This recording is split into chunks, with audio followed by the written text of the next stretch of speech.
Yo, j'espère que vous allez bien. On va se retrouver aujourd'hui peut-être pour enfin Passage Légende.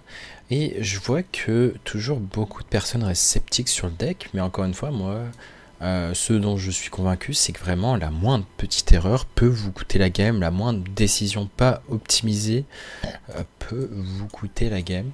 Et de ce principe-là, je pars du principe que c'est pour ça que beaucoup auront un win rate très mauvais. Ça peut juste être à cause du mulligan ou vraiment juste des prises de décision vraiment mal opties, la combo qui n'est pas finie à temps.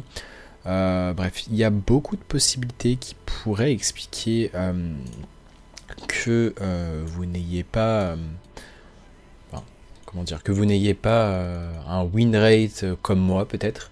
Et d'ailleurs, je vois que vous n'avez pas le tracker, je vous le mets tout de suite. Donc pour l'instant, on est à 48-24. En plus de ça, je viens juste d'avoir une déco alors que je partais en combo. Donc en théorie, on est plus à 49-23. Mais bon, on va partir du principe qu'on est qu'à 48-24, ce qui veut dire qu'on a en moyenne 2 victoires pour une défaite. Et ce qui est globalement très stable. Je pense que c'est difficile de faire mieux avec des decks. Bon, peut-être que vous ferez mieux, mais on va dire que c'est peut-être des decks qui seront facilement contrables. Beaucoup me parlaient de ce match-up, donc si vous affrontez beaucoup voleurs en théorie, c'est censé être un match-up qui n'est pas si bien que ça. Maintenant, on va réfléchir à comment on optimise. On va peut-être freeze le héros. Et on aurait même dû faire freaking avant. Et pour ce qui est de la carte qu'on va choisir ici, je pense qu'on va sûrement prendre le sludge qui est un peu trop important pour la combo. Et on va prendre les trades pour éviter tout shadow step. Donc là, typiquement, voleur, c'est censé être un match-up très mauvais, même si au final, c'est pas forcément tout le monde qui sait bien jouer autour du deck pour l'instant. Donc c'est pour ça que le deck est encore plus pertinent maintenant. Maintenant, qu'est-ce qu'on va choisir de faire ici? Je pense qu'on va encore vouloir value hero power. L'intérêt de tuer sa carte maintenant ferait en sorte qu'il ne joue pas sa 3-4 avec le passif. On va réfléchir à ce qu'on fait ici. Je pense qu'on va HP et c'est même pas impossible qu'on Finlay. Je pense qu'on va partir sur un Finlay et même... Le seul problème c'est qu'on a 4 cartes. On a 4 cartes pour tuer notre 5-3 qui sont littéralement qui vont être au fond du deck. Donc ça va être un gros problème. Maintenant, à voir si on peut vraiment optimiser les tours de pioche au prochain tour. Là, par exemple, je pense qu'on va... C'est close entre arme et tour guide. Je pense que je vais quand même préférer arme. Pourquoi? Parce que dans tous les cas, on n'aura pas forcément l'occasion de piocher avec l'Hero Power, vu la tonne de pioche qu'on a à 3 de mana en main. Donc c'est plutôt l'option qu'on va choisir. Maintenant, il nous reste une seule 5-3 dans le deck. A priori, elle est dans les 4 prochaines cartes et pas dans le bottom 9. Vu que notre bottom 9, on a l'info de quelle carte était présente. Prochain tour, on risque de tour guide. Oh, attendez, le fait qu'il ait joué cette 4-3 signifie qu'il n'a plus de 4-3 dans le deck, il a plus de Defrattle. Et donc, ça va être cool de tuer cette carte. Donc après, on peut choisir d'Hero Power si ça se met bien dans le tour. Ouh, on vient de piocher la 5-3. Maintenant, je pense qu'il faut vraiment partir en pioche ici. On va choisir quelle carte on défausse, sûrement l'Arp, ici. On va Hero Power pour se soigner. Et on a pioché un moyen de tuer sa 4-4. Maintenant, est-ce qu'on a envie de le faire? À quel point on estime être mort? Parce que si on estime pas être mort, on préfère largement la garder pour juste tuer l'adversaire prochain tour à 100%. Donc il a 4, 8, 10, 10 de dégâts. Le deck n'a pas tant de burst que ça. Je pense qu'on va la garder maintenant. Dans tous les cas, on perd sur néophyte numéro 2. Il a 19 cartes dans le deck, c'est pas garanti qu'il est néophyte numéro 2. Euh, la question c'est est-ce qu'on veut jeter un Mortal Coil? Je pense qu'on va Mortal Coil et on va espérer piocher Spirit Bomb ici. Dommage, on l'a pas pioché. Si on l'avait pioché, on aurait pu se mettre vraiment hors de portée d'un létal et peut-être même tenir 2 tours concrètement en faisant un tour de gestion. Mais il y a des chances qu'il est létal. Il aurait peut-être dû attendre avant de taper en cas de boost. Et pas de néophyte. Ce qui est vraiment une bonne nouvelle. Et on voit qu'il n'a pas choisi de garder sa néophyte. Peut-être parce qu'il s'attendait à un deck Zo. Et justement, la force de ce deck, c'est qu'il n'est pas attendu du tout. Donc ici, on devrait très certainement avoir létal. On va commencer par piocher. On va probablement discard la pioche. Parce qu'on va piocher du coup grâce au passif. On n'a peut-être pas trop optimisé ici, mais c'est pas grave. On va jouer ceci, prendre un trade, faire ceci, et puis on a létal assez tranquillement. Et bref, tout ça pour dire que j'ai vraiment l'impression que, en fait, beaucoup de personnes pensent que le deck est simple, mais il demande quand même une bonne maîtrise, et surtout, en fait, là, typiquement, il nécessite d'avoir un plan de jeu long terme des tours suivants et de comment on va optimiser, comment on va gagner. Typiquement, il faut penser tout le temps à quand est-ce qu'on estime faire la combo. Et donc voilà. Maintenant, si on regarde en détail les stats, je pourrais faire en sorte de vous montrer les match-ups contre lesquels on est vraiment pas trop mal. Contre Death Knight, au final, on s'en sort pas si mal, même si au début je pensais que c'était un peu derrière. Maintenant, on voit qu'on a gagné les 3 dernières games contre Death Knight. Et un des plus durs, je pense que c'est plutôt Druid aggro au final. Paladin, on reste toujours très bien, on est à plus de 70% de win rate contre Paladin. Maintenant les guerriers, typiquement j'ai eu une déco ici, sinon contre guerrier on est plutôt très favorable. Et quand vous jouez parfaitement, je pense que vous pouvez monter à 60-70% de win rate facilement contre guerrier. Alors on a 2 tours guide, maintenant la question est-ce qu'on veut garder les 2? Je pense qu'on peut se permettre d'en garder un seul et de plutôt aller chercher une arme. Ça me paraît le plus opti, comme ça on fait tour guide sur 1, HP sur 2 et arme sur 3. Donc si jamais vous avez déjà 2 vidéos sur le deck, c'est pour ça que j'ai pas refait de présentation du deck.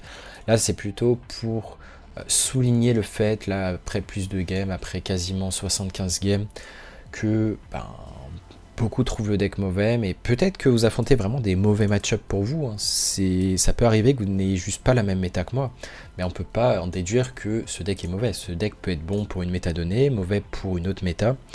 Mais en tout cas, on voit que pour ma méta, et j'affronte globalement peut-être moins de voleurs que vous, mais on voit que même contre les voleurs, c'est pas un gros échantillon, mais on est quand même à 3-1.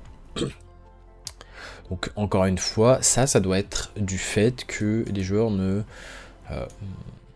pensent pas forcément qu'on joue un deck OTK. Et ils pensent surtout qu'on joue un deck Zo classique. Donc ça peut être un des arguments. Attendez, je vous remets le tracker. Donc on a trouvé notre arme, on va HP. Et certains me demandaient en commentaire si on peut se passer de la harpe. Et en fait la harpe c'est minimum 12 points de vie. Donc 12 pourquoi? Parce que c'est 6 points de vie de l'hero power que ça vous économise. Voire du spell à 1 qui affiche 4 à votre héros. Et en plus vous gagnez 6 PV. Donc ça fait un différentiel de 12 minimum. Et si vous avez joué des cartes comme Hellfire ou le spell à 1, ça fait un différentiel de 14-15 PV facilement. Donc un de mana, soigne de 15, c'est indispensable, surtout dans une méta qui va assez vite. Maintenant on va avoir un choix. Est-ce qu'on a envie de faire un Hellfire? Je pense que je suis plutôt ok avec le fait de faire un Hellfire ici pour enlever 6 de dégâts et en plus de ça on soigne. Ça nous permet de bien optimiser le fait qu'on va rejouer une arme prochain tour potentiellement. Et encore, c'est même pas sûr vu qu'on a Thailand. Je pense qu'on va plutôt préférer Thailand. Il a un secret de chasseur qui me fait pas vraiment peur. Donc ici, je vais juste jouer Thailand. Au moins, je suis assuré d'avoir la 5-3 en main. Cette carte est très chiante. Est-ce qu'il a Excavate? Non, il n'a pas encore Excavate, mais S'il l'a fait une fois avec l'arme, maintenant en cas de Shadow Step, ça devient tout de suite très chiant. Après, bon, on devrait pouvoir piocher de manière naturelle le slim, mais voilà. Là déjà un paramètre aléatoire qui peut nous rect alors qu'on n'était pas trop mal. Bon, faut pas oublier qu'il a les néophytes évidemment, et donc à tout moment il part en néophyte tous les tours, et on peut juste rien faire. Donc ça c'est une possibilité. Maintenant la question c'est, est-ce qu'il va néophyte maintenant? Il a pas l'air de partir pour néophyte maintenant. Ok. Maintenant on n'a pas de carte de pioche. Si on avait de la pioche, on aurait pu faire quelque chose. Maintenant on va juste partir en Hero Power. Je pense qu'on va plutôt opter pour le freeze de la 4-4. Faire ceci. On va même partir je pense sur un Brakim. On joue l'arme first, très important. Si on défausse le spell A3 pour ne pas overdraw. Et maintenant, avec le bottom de notre deck, je pense que c'est assez close, mais vu qu'on a 2 la pioche, on va plutôt préférer partir sur la 2-5, parce qu'elle va être indispensable pour la combo, tout simplement. Et on espère ne pas se prendre des néophytes. Déjà, il aurait pu considérer de néophytes s'il l'avait en main, je pense. Donc, statistiquement, il n'a pas de grande chance d'avoir néophyte en main. Je pense qu'il aurait vraiment joué le tour d'avance s'il l'avait. Ok, il est à la recherche de néophyte, on dirait. On va voir s'il le pioche. S'il le pioche, nos chances de gagner la game sont très très faibles. Et il y a beaucoup de spells aussi aléatoires qui peuvent être très chiants. Des spells qui interagissent avec les serviteurs. Objection par exemple, un secret de mage. On peut avoir le fait que nos spells coûtent plus cher. Un de plus. Donc il y a quand même il y a beaucoup de cartes chiantes qui peuvent arriver. Maintenant, il a quand même pas mal de PV, mais on a quand même 2 pioches en main. On a encore 2 cartes de pioche dans le deck. En plus de ça, il nous reste un tour guide, donc ce qui équivaut à une carte de pioche, concrètement. On a le Finlay qui peut nous permettre d'aller chercher le fond du deck. Et ici, on va tâcher d'être rapide et partir en kill de la carte avec le plus de PV. On va commencer par piocher. On va jouer cette 2-5. On ne va pas jouer la 2-2 Arcanis tout de suite. Parfait, on a pioché un tour guide qu'on va jouer tout de suite. On a pioché le deuxième sludge qui devrait nous donner l'étal. On peut d'abord prendre des trades. Non, on va attendre en fait. On va plutôt attendre. Et on aura juste l'étal logiquement. Même avec une seule. Parce que ça, on a besoin seulement de 5 spells pour faire 30. Maintenant, il a plus de PV. Et on a assez de spells pour faire 36, ce qui suffit à tuer l'adversaire. Et au pire, on a fini pour chercher 2 spells au fond du deck. Donc voilà, ça s'est plutôt bien passé. Contre voleur, on voit qu'on est à 4-1. On pourrait se dire, bon, il a pas de néophyte, je suis d'accord. Là, la game serait différente s'il avait une néophyte. Donc on peut pas vraiment dire si le match-up est bon, on va pas se baser sur le petit sample qu'on a ici.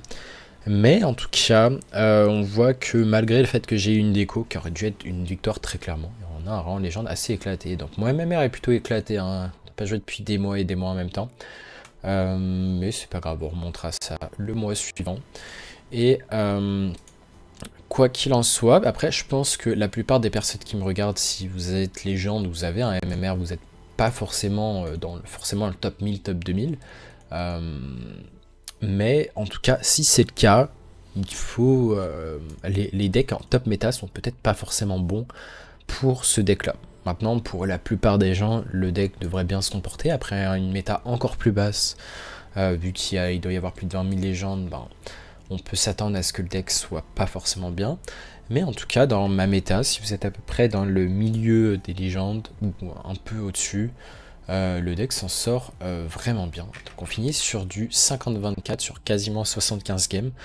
Et bah, c'était une vidéo très courte, mais c'était vraiment pour vous montrer que j'ai envoyé du volume avec le deck, j'ai joué que ce deck. C'est là où beaucoup me disent ce deck est mauvais, ce deck est mauvais. Ben, je peux comprendre votre avis, hein. Peut-être que ce deck, encore une fois, est mauvais dans votre méta, mais je vous montre que dans ma méta à moi, il s'en sort bien, et peut-être que vous n'avez pas pris le temps de jouer parfaitement le deck, vous n'avez pas pris le temps de faire 20-30 games pour maîtriser parfaitement le deck, savoir comment optimiser au mieux le mulligan selon les match-up, comment optimiser les combos, comment mieux optimiser les tours de tempo, etc. Bon, en tout cas, je vous dirai à très bientôt pour cette fois-ci un nouveau deck. C'est bon, on a déjà fait 3 vidéos sur le deck. J'ai fini avec ce démo. Maintenant, après, si on commence à monter en top légende et que justement, vu qu'on sera plus dans un MMR assez éclaté, eh bien, on pourra justement voir comment s'en sort le deck à plus haut elo. Donc, je pense que c'est pertinent pour beaucoup de monde, hein, de voir que ce deck peut monter à haut elo, tout simplement. Maintenant, je vous dis à très bientôt, passez une bonne journée, une bonne soirée et tchuss.